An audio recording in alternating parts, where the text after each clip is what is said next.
நாங்கள் எங்கேயுமே இல்லை. நாங்கள் விடுதலை புலிகள் எங்கே இருக்கோம்? எதுக்கு தடை? பேருக்கே இவ்வளோ பயந்தான். இப்படி எப்படி எப்படி சொல்கிறது, எப்படி சொல்கிறது சொல்லுங்கள்? விடுதலை புலிகள்ங்கிற பேருக்கே உலகத்துக்கே தெரியுது. நீங்கள் ஒழிச்சிட்டேன்றீங்க, அழிச்சிட்டேன்றீங்க எங்களை. இப்போ உங்களுக்கு தெரியும் 15 ஆண்டுகளாக எந்த இதுவுமே இல்லை. அப்புறம் எதுக்கு நீங்கள் போய் தடையை வச்சுக்கிட்டு இருக்கோம்?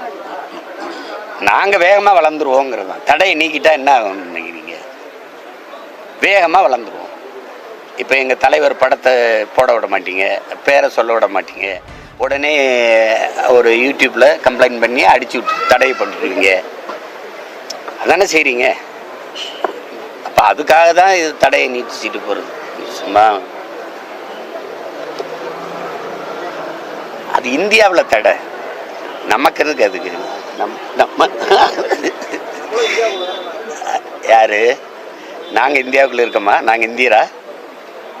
இந்தியர் தானா? நாங்கள் இந்தியரா? சொல்லுங்கள், இந்தியரா? நாங்கள் யார்? நாங்களா? 850 பேர் செத்து விழுந்தோம் கடலுக்குள்ளே.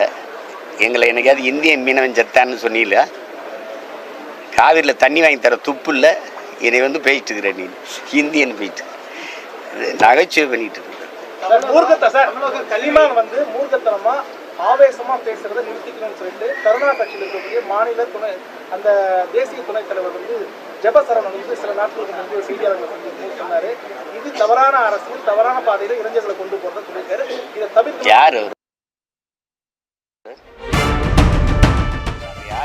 கருணா கட்சி இலங்கையில இருந்து வந்திருந்தாரு. கருணா கட்சியுடைய மாநில துணை தேசிய எங்க ஐயா கேட்போம். ஐயா அப்படி ஒருவர் இருக்கிறதா நான் இன்றைக்கு தான் கேள்விப்படுறேன். இப்போ பேரே நான் இப்போ கேள்விப்படுறேன். பத்தியில இது யாருன்னு தெரியுதுல? இது யாருன்னு தெரியுதா? இலங்கையின் முன்னாள் நாடாளுமன்ற உறுப்பினர் சிவாஜிலிங்கம்.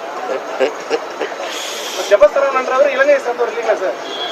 இலங்கையை சேர்ந்தவரோ இல்லையோண்டு அவர் தன்னை கடவுச்சீட்டை காட்டிட்டும் அது இருக்க. இது இலங்கையை சேர்ந்தவர்ன்றா போல அவர் பத்திரிகையாளர் சந்திப்பை ஏற்பாடு செய்து அந்த பத்திரிகையாளர் சந்திப்புல இந்த மாதிரியான ஒரு குற்றச்சாட்டு. அவருக்கு என்ன பிரச்சனை? அவருக்கு என்ன இல்ல இல்ல தவறான அரசியல் கொண்டு போறதா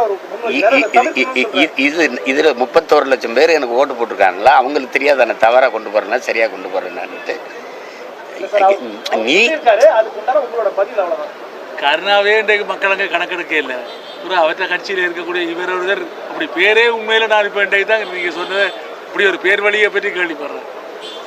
அவ்வளோ முன்னாடி அம்மா காவேரி அவங்க வந்து பத்திரிகையாளர் மன்றத்தில் ஒரு அதில் நாம் தமிழர் கட்சி வந்து இளைஞர்களுடைய தியாகத்தையும் அவங்களுடைய உணர்வுகளையும் வியாபாரமாக பண்ணுறாங்க. அவருடைய பையனோட மன்றத்தை வச்சு வெளிநாடுகளில் காசு வாங்கிக்கிறாங்க. அவங்க நிறையா போஸ்ட்லாம் போகிறாங்க. அவங்க குடும்பத்துக்கும் எனக்கு அம்மா அவ்வளோதான், விட்டுருங்க. வேற ஏதாவது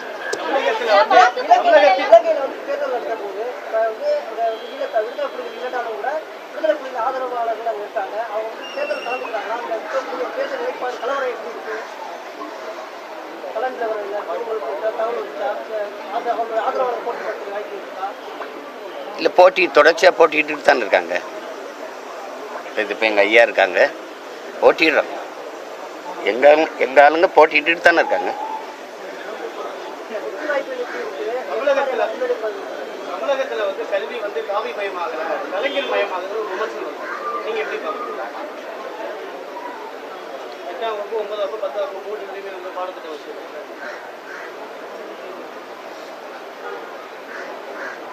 என்ன பதில் சொல்றது தெரியலையே.